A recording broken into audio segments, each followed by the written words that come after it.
Growing up was tough, with Dad always on my back. Mom passed away when I was little, so it was just the two of us, and Dad took the whole single parenting gig to another level. He had rules for everything. No hanging out with the kids who liked to race cars, no wild hair colors, and studying had to be my top priority. "Jenna, those kids are trouble, you hear me? Stay away from them," Dad would warn me, his voice stern, whenever he saw me chatting with the neighborhood thrill seekers. "But Dad, they're just having fun. We're not kids anymore." I'd shoot back, trying to stand my ground. "It ain't about age, it's about making smart choices. And dyeing your hair like a traffic light ain't smart," he'd say, squinting his eyes as if he could scare the rebellion out of me. I wasn't having any of it. "Maybe I want to stand out," I'd retort, my voice just as firm. Dad wasn't just a stickler at home. He had a reputation around town too, always preaching about responsibility and hard work. He meant well, but to me, it felt suffocating. Every time we clashed, which was often, I'd pack a bag and storm over to Aunt Marie's place. She was Dad's younger sister, lived a few blocks away, and was the exact opposite of him, easygoing and always with a smile. "Aunt Marie, why can't he just chill out? It's like he's stuck in some ancient times," I'd complain as soon as I dropped onto her couch. She'd chuckle, handing me a soda, before sitting down next to me. "Jenna, your dad's just scared. He lost your mom, and he's afraid of losing you too. But he sees the world his way, black and white. But that's just it. I'm not him.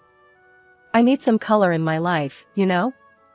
I'd say, popping the can open. Marie would nod, her expression softening.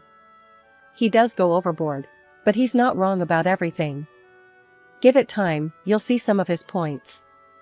That was Aunt Marie, always trying to bridge the gap between Dad and me.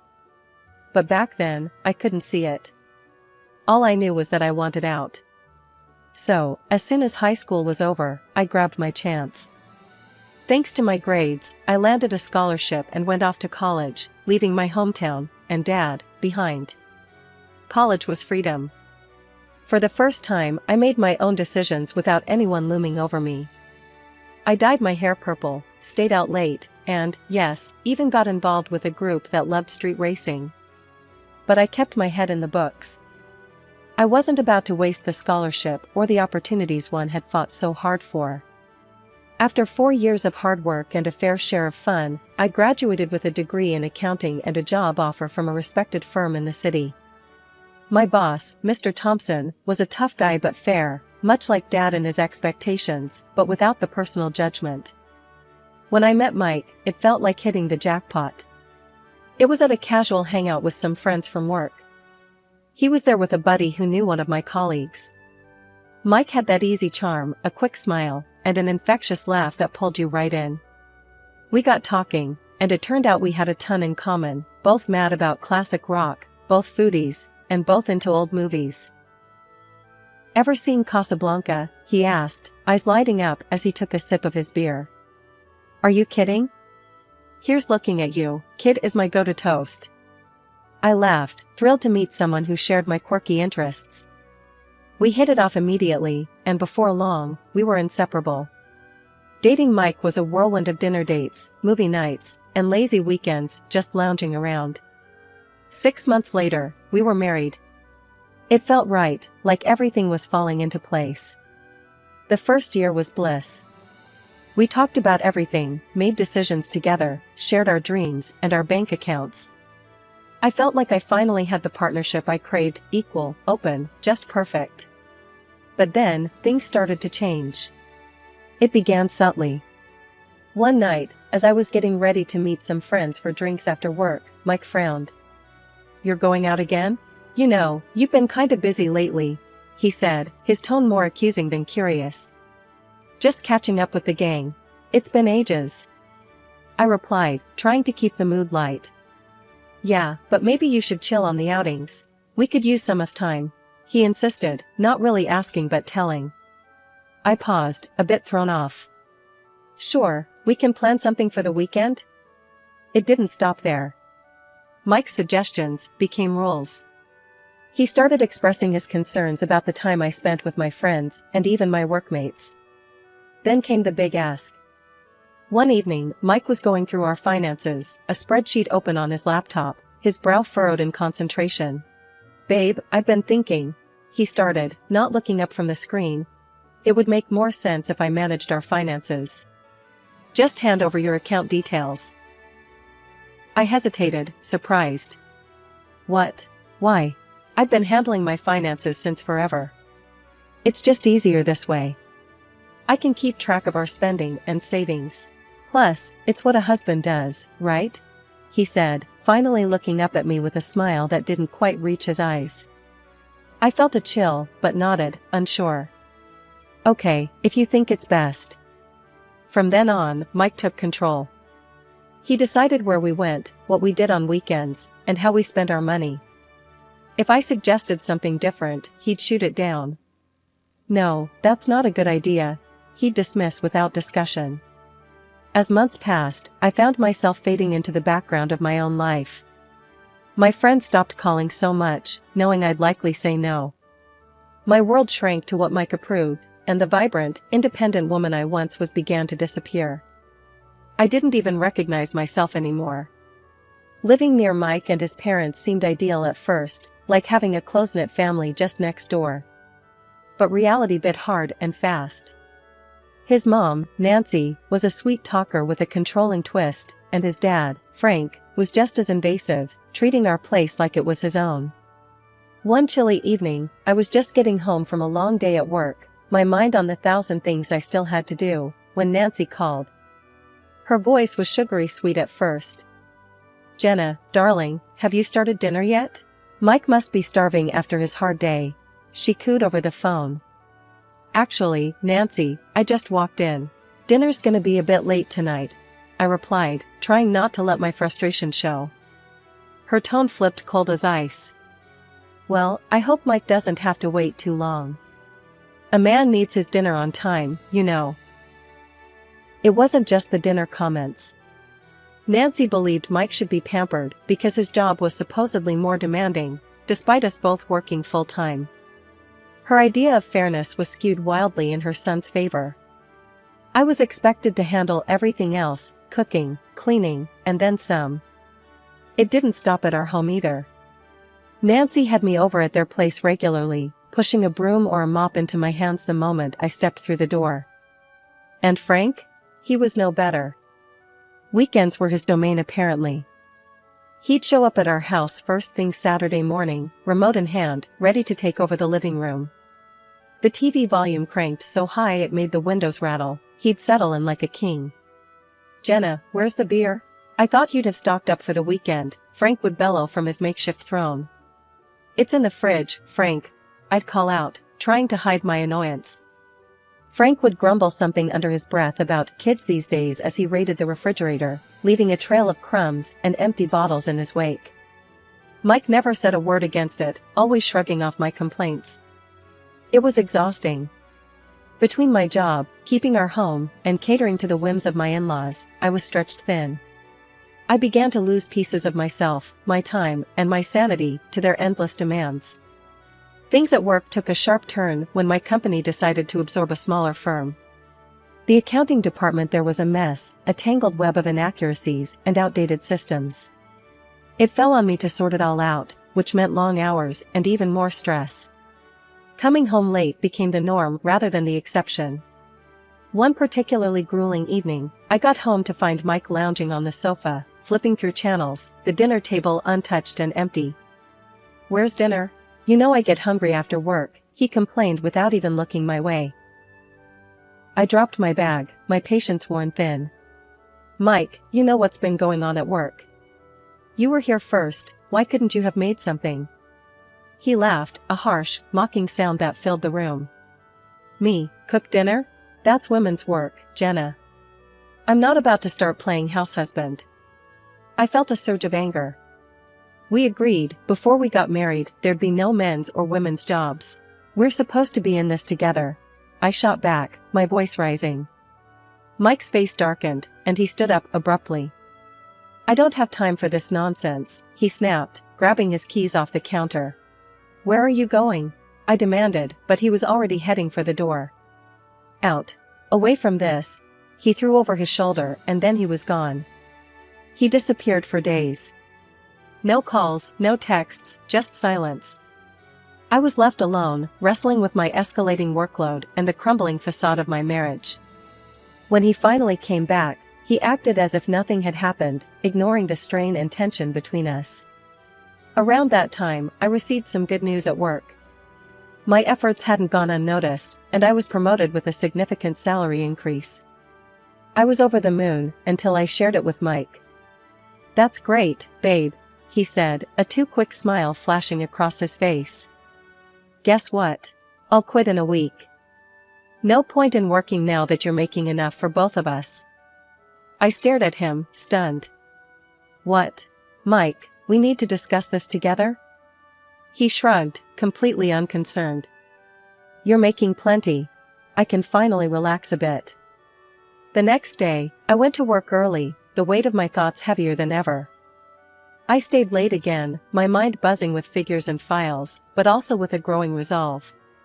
When I finally got home, Mike was waiting, his expression sour. "You're late again. Where's dinner?" he started in immediately.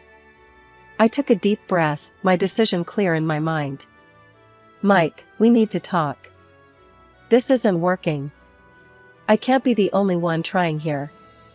He scoffed, crossing his arms. "So what are you saying? You want a medal for working hard? Come off it, Jenna." "No, I want a partner. Someone who stands with me, not on me," I said, my voice steady despite the storm inside. Mike looked at me, really looked, and for a moment, I thought I saw a flicker of understanding. But then it was gone, replaced by the stubborn set of his jaw. "If you can't handle this, maybe you shouldn't have taken that promotion," he retorted coldly. Then he grabbed his jacket and slammed the door behind him.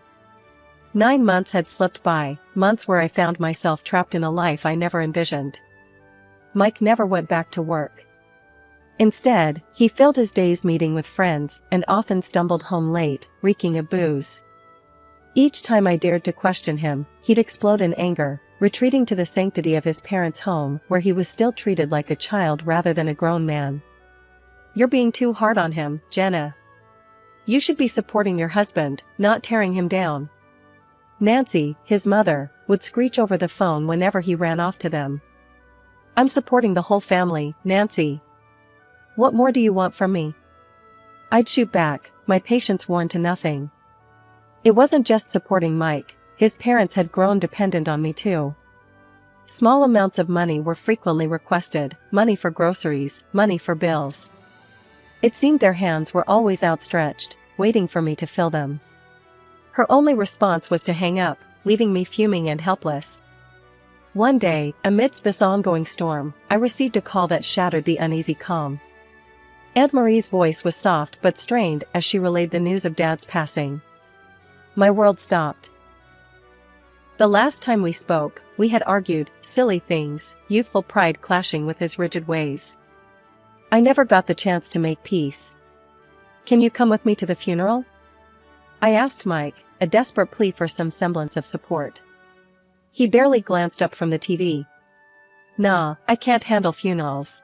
You go handle it," he muttered, dismissing my need with a wave of his hand. So, I went alone.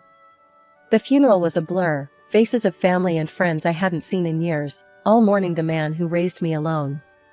But it was after, while sitting in Dad's lawyer's office, that reality hit hard. Dad had left me everything, his house and savings, a total of $250,000.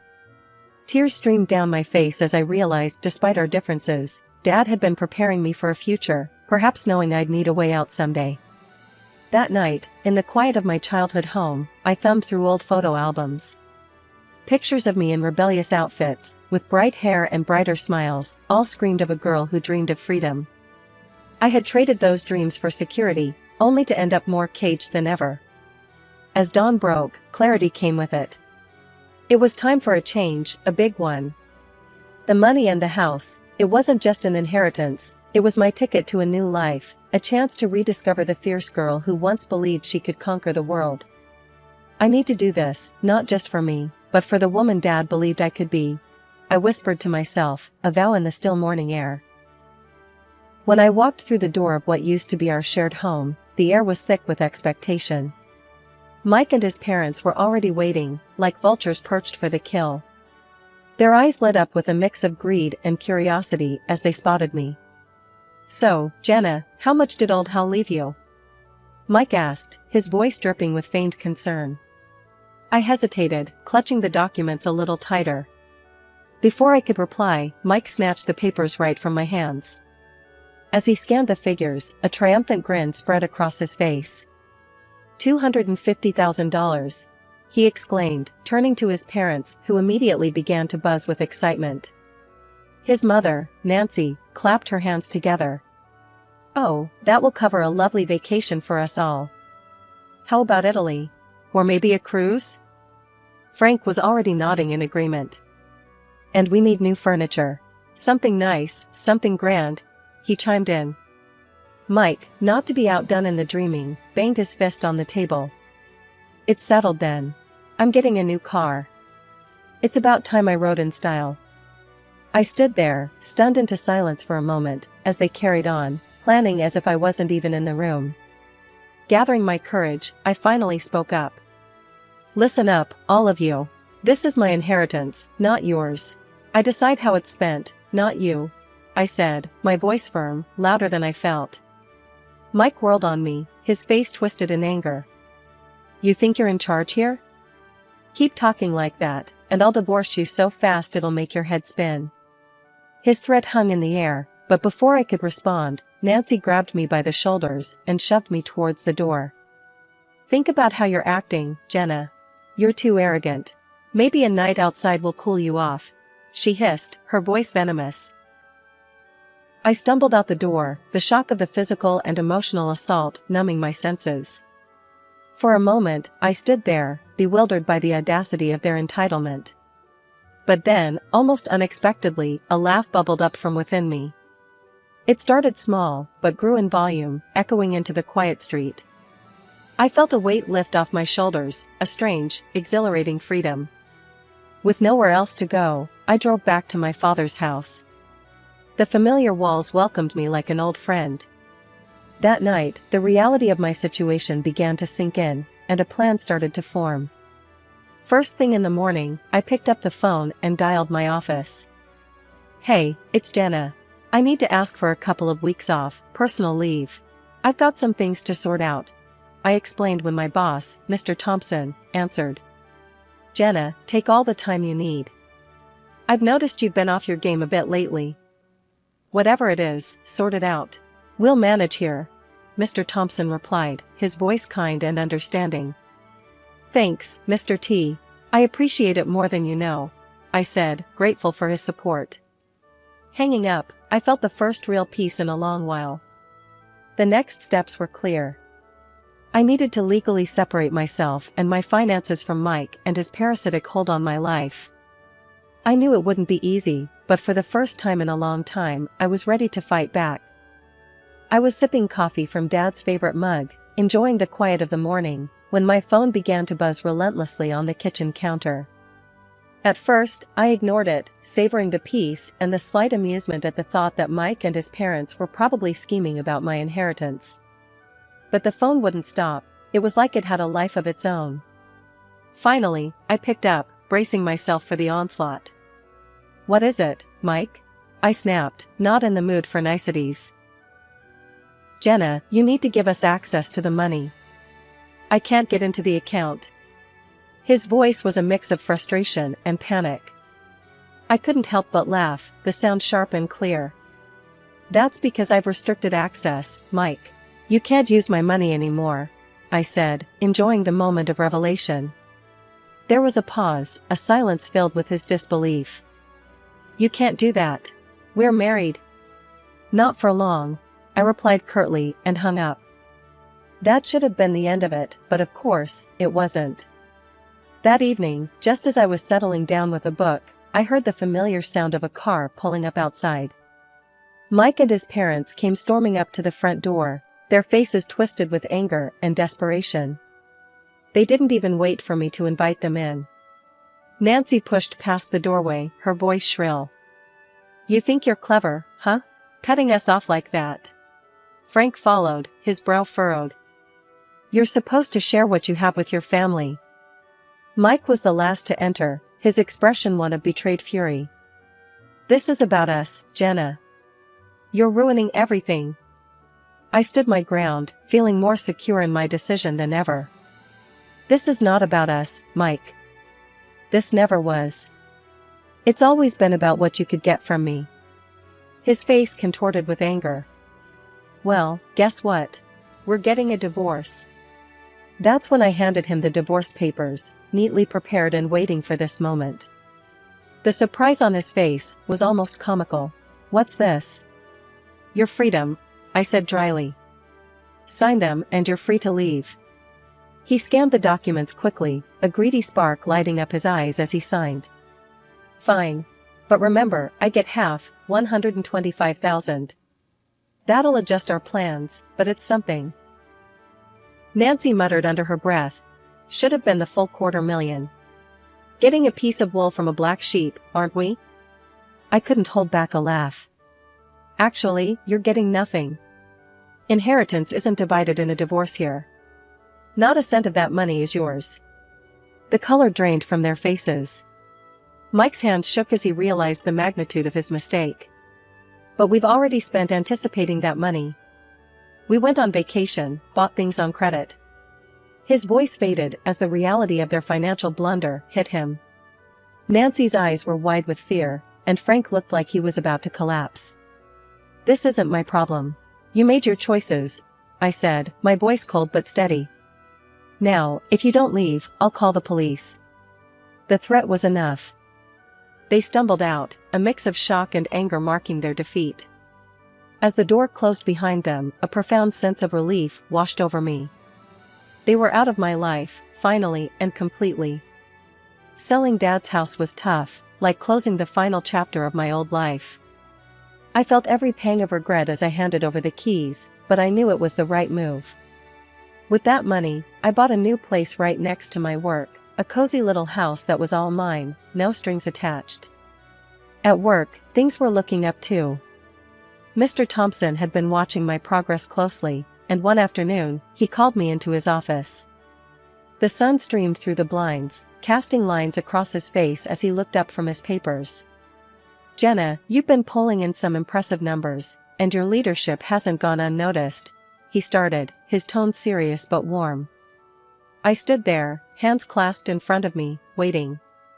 "I want to offer you the position of deputy director. You've earned it," he said, his eyes steady on mine. "Thank you, Mr. T. I won't let you down," I replied, a mix of pride and excitement swelling in my chest. It felt good, really good, to be recognized for my hard work and not just seen as a bank account or a maid. Meanwhile, Mike and his parents' situation had taken a nosedive. They were buried in debt after their reckless spending spree, hiding from creditors who weren't too pleased about unpaid bills. They had to sell their house, but even that wasn't enough to cover their debts. Last I heard, they were cramped in a small rented apartment, all of them working odd jobs, just to make ends meet. One evening, my phone rang, and Mike's name flashed on the screen. Curiosity got the better of me, and I answered. "Jenna, listen, I've been thinking a lot," he started, his voice shaky. "I made a mistake. A big one. I want to make things right. Maybe start over?" I couldn't help but laugh, not a joyful laugh, but one tinged with disbelief. "Start over? Mike, do you even hear yourself?" I know it sounds crazy, but I've changed, Jenna," he insisted, desperation clear in his voice. "Changed?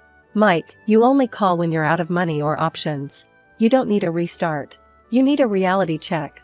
I shot back, my patience thin. And with that, I hung up.